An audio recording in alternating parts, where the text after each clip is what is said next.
Today I want to talk about why people never get things done. I know you hear all the time, people around you, they say, oh, I'm going to do this, oh, I'm going to start this business, or oh, by next year I'm going to be fit, I'm going to be jacked. But they never seem to actually get around to it. Maybe you see them trying for a week or two, but they just never actually achieve the goal. They give up. We're going to talk about why that is, but first I want you to comment why you think that is. And the reason is because you probably have some limiting beliefs because your brain likes to generate excuses. Promise I'm not going to roast you, so just comment the one reason you think people don't get things done. But let's get right into it. So the reason people don't get things done is because it's a result of their mental health, their identity.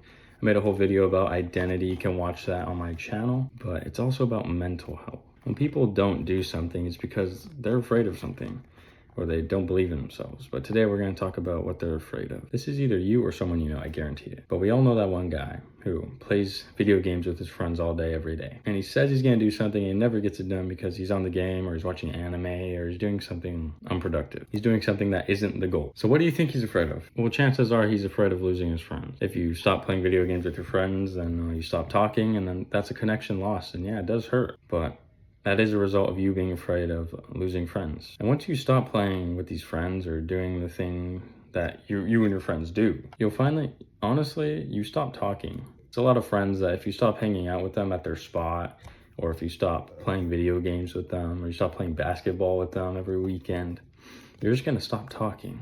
And those aren't real friends. Real friends are gonna be there no matter what. So you shouldn't be afraid to lose people that were never meant to be in your life to begin with. The other aspect of mental health is you don't believe in yourself. You probably know that guy that says he's gonna lose weight or he's gonna gain muscle and be jacked by the end of the year. He never actually gets it done. And that's because he never changed what he thought about himself. He never thought that he was the guy who could actually do that. Because everybody in his life makes fun of him for being the fat guy, and all of that compounds onto your mind, and it really builds an identity around the idea that you're the fat guy. You're the guy who can't get in shape. You're the scrawny guy. And it's really hard to change a belief like that. A belief where someone told you something for your entire life. You have to actually analyze it and undo it and tell yourself that it's not true. You have to tell yourself your new identity in order for you to believe it. Because you are what you say you are. And we often think that we are the things that people tell us we are. So if someone says that we're fat, then we just believe that we're fat. Someone tells us that we're a messy person, and oh, I guess we're just a messy person. A lot of people just accept things without realizing it, and it guides their entire life, and they don't realize it. This is why I'm careful about what I say to people, because one thing I say to someone could build their identity off of it,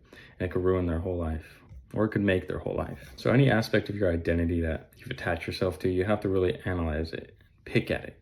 Is that really true? Is that something I actually believe about myself? Or is that something I was just told my entire life by everybody I know? And thus it became a part of me. Like maybe you don't actually believe that you're a fat guy. Maybe you don't actually believe that you're illiterate. You were just made fun of for being the dumb guy in class who always raises his hand and asks stupid questions. You were nicknamed Gordo by your family, and that's why you think you're just the fat kid. Our family and friends don't do this on purpose. They don't want us to fail. They don't actively try to find the biggest insult for us to build our identity off of, but it's just something they do unintentionally to make fun. But they don't realize the actual damage that it causes to us. So that's why you have to be really resilient and careful. You actually have to hear every word that people tell to you. Just so you're extra careful you don't start attaching that to your identity. And you have to be careful you don't do that too. That's why people don't get things done. And if you got value from this video, make sure to drop a thumbs up, subscribe, and I'll see you guys in the next one.